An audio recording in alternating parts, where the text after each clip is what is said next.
L'interview politique d'Europe 1, Jean-Pierre Elkabbach, vous recevez ce matin le porte-parole du gouvernement et ministre de l'Agriculture, Stéphane Le Foll. Messieurs, c'est à vous. Et qu'est-ce que je lui dis? Bienvenue Stéphane Le Foll, bonjour. Bonjour Jean-Pierre Elkabbach. Est-ce que vous êtes sûr qu'il n'y a pas d'autres abattoirs à l'Est en France?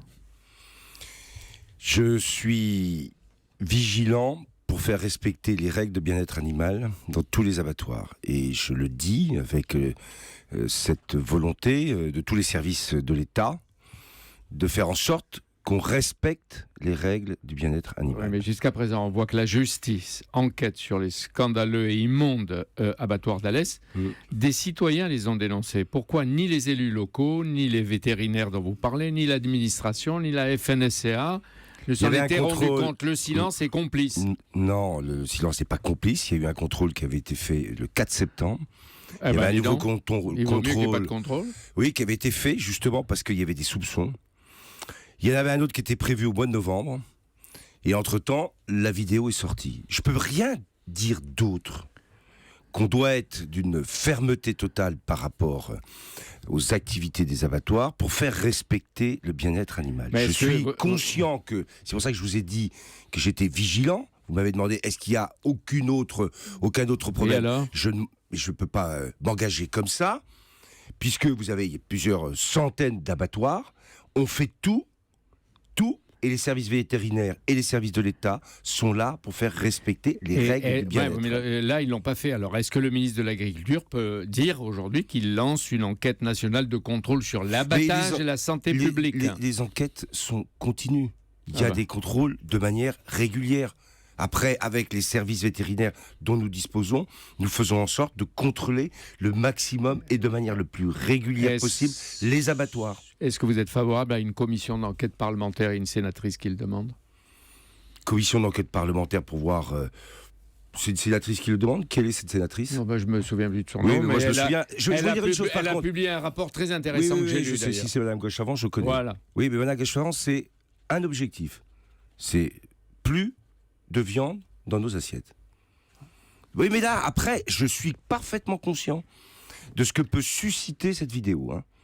Parfaitement conscient de la nécessité de respecter, voire d'améliorer encore le bien-être animal. Mais dans ce débat, il y a des gens qui poussent derrière pour dire « il ne faut plus qu'on mange de viande ». Bon, ça veut dire qu'on fait disparaître tous les... Ça ne choque pas les végétariens entre nous. Oui. Bon, aujourd'hui... C'est bien aujourd'hui, Stéphane Le Foll, autre chose. On avance. Autre chose, une nouvelle fois, face à face, syndicats et patronat pour sauver les retraites complémentaires de la faillite, etc. Les partenaires s'opposent. Ils ont jusqu'à décembre pour se mettre d'accord. À quel moment le gouvernement entre en jeu? C'est sur les retraites complémentaires, là.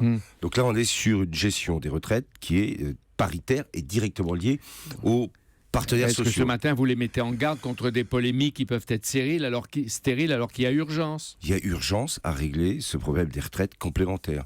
On le sait, ce débat, l'État, ça a été un grand débat public sur la question des retraites. On a retrouvé aujourd'hui sur le régime général l'équilibre. Vraie victoire. Donc vous leur dites alerte, allez-y. De répartition. Donc je leur dis, allez-y. Il y a plusieurs voies, plusieurs choix. Il faut que chacun... Par contre, ça, c'est un message que je peux faire passer. Tout le monde doit faire un effort. Voilà. Alors, lundi, la CGT a décidé de boycotter la conférence nationale sociale que veut le président de la République. Est-ce qu'elle peut être reportée, déplacée, annulée? Non. Donc, non. La CGT, je vous le dis, la dernière fois sur la grande conférence, avait quitté la grande conférence. Donc, on est sur un débat de fond. Je pense que c'est au-delà de la question de la participation d'un syndicat, et en l'occurrence de la CGT, on est sur un vrai débat de fond. Non mais d'accord, pour la CGT, c'est une faute de ne pas venir? C'est ce que je vais vous dire. Le débat de fond, il est très simple. Est-ce qu'on est capable de réformer la France en discutant, en ayant le souci de défendre les intérêts d'un côté des entreprises, de l'autre des salariés, de prendre en compte l'ensemble des enjeux, compétitivité, en même temps règles sociales? Et ça doit se faire avec du dialogue, de la négociation. C'est ça la voie ou c'est une voie? Est-ce que c'est une faute de la CGT de ne pas y être? Je vous dis que moi, je pense que tous les syndicats doivent être autour d'une table. Est-ce que c'est une faute de la CGT de ne pas y être? Donc la CGT aurait dû venir à la conférence. Est-ce que son absence de la CGT, c'est déjà un échec de la conférence ? Absolument pas. Donc on Je peut se pense que passer de la CGT pendant cette réunion. Je pense qu'on Ouais, on peut regretter que la CGT ne soit pas là, mais on doit tout faire pour continuer ce qu'est la voie qui a été tracée par le gouvernement, le dialogue social et la négociation. Stéphane Le Foll, la CGT et d'autres syndicats vous demandent, par exemple, le retrait des poursuites et des sanctions contre les salariés qui sont poursuivis Oui, mais là, contre les volants. il y a- Est-ce que vous pouvez l'accorder ? Je vais répondre. Qui a porté plainte ? Il y a Air France, mais je vous l'indique quand même, monsieur El Kabbach, ce matin, des agents de sécurité, ce qu'on appelle les vigiles qui ont été touchés, ont aussi porté plainte. Et des personnes ont porté plainte. Donc c'est pas l'État qui décide de porter plainte. Non, mais c'est pas eux qui les ont traités de voyous. Oui, mais voilà, alors là, monsieur El Kabbach, vous avez une rigueur et vous êtes reconnu pour ça. Donc restons rigoureux. Ce qu'a dit le Premier ministre, c'est un discours. Je ne peux être que rigoureux après ça. Oui, qui a porté plainte, ce sont des personnes. Une fois que les plaintes sont déposées, la justice agit. Donc ne mélangeons pas les deux, s'il vous plaît. Ouais. Restons rigoureux. Alors, vous avez entendu Philippe Martinez, le patron de la CGT. Il a qualifié la décision de la CGT d'irrévocable. Il a répété à plusieurs reprises, c'est irrévocable, c'est irrévocable.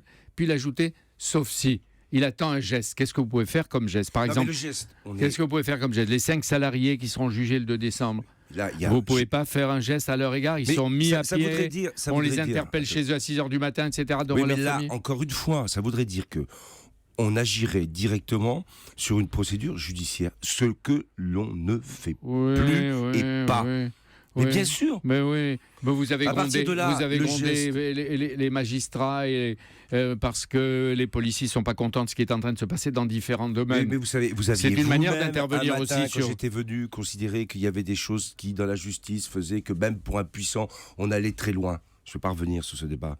Donc la justice fonctionne, elle applique les règles et la loi. À partir de là, la question qui est posée, c'est pour Air France.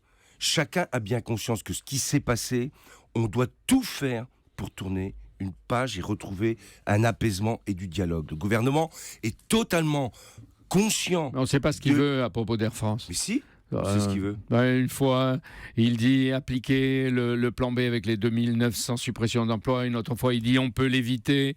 Non, ça, je vais être très clair là-dessus. C'est un peu du zigzag. Puisque le gouvernement, en l'occurrence, il y a un porte-parole ce matin, il va vous dire clairement les choses. Mais enfin. Air France a connu des difficultés, un déficit très important depuis 2 ans. Il s'est considérablement réduit.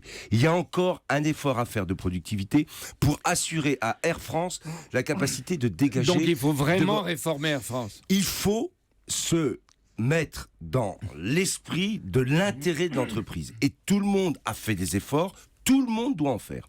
Ce qui s'est passé avec ce fameux plan qu'on a appelé B, mais qui n'en est pas un, c'est que comme il n'y avait pas d'accord avec les pilotes, on a été chercher les économies sur l'ensemble des autres personnels. On retrouve un débat et une négociation, et ensemble, les partenaires de cette compagnie trouvent la solution. On n'en est pas loin. Une question sur Jean-Yves Le Drian. À 15h, à Lorient, il va révéler ce qui est pour Europe 1 un secret de Polichinelle. Tête de liste en Bretagne, on l'a dit à plusieurs reprises avec Thomas ici, il restera ministre pendant la campagne. Après, comme dit le Parisien, les Bretons de droite ou de gauche, il paraît qu'ils demandent qu'on ne touche pas à Doudou Le Drian. Est-ce qu'il peut être une exception, Doudou ? Alors Doudou, que je connais bien, c'est un ami depuis très longtemps, il est candidat et il l'annoncera cet après-midi, si c'est le cas, et il sera ministre jusqu'à l'élection du 13 décembre. Oui, non, mais après, j'ai dit. Mais après, je suis porte-parole du gouvernement et je n'ai pas d'autre Vous regretteriez agenda. Son départ ? Je suis un ami de Jean-Yves Le Drian, donc je ne regrette rien, en tout cas de tout ce qu'on a fait et de tout ce qu'on va faire encore. Et les Bretons sont fiers de Le Drian. Vous auriez envie vous seriez tenté après de porter l'uniforme tenté par rien. Si ce n'est de réussir ce que j'ai à faire. Ouais. Un porte-parole ne peut pas tout dire. Il le serait qu'il ne le dirait pas, évidemment. Merci beaucoup, Stéphane Le Foll. Merci. D'être que la venu. France gagne. Allez, à demain. Allez les Bleus. Allez les Bleus aussi.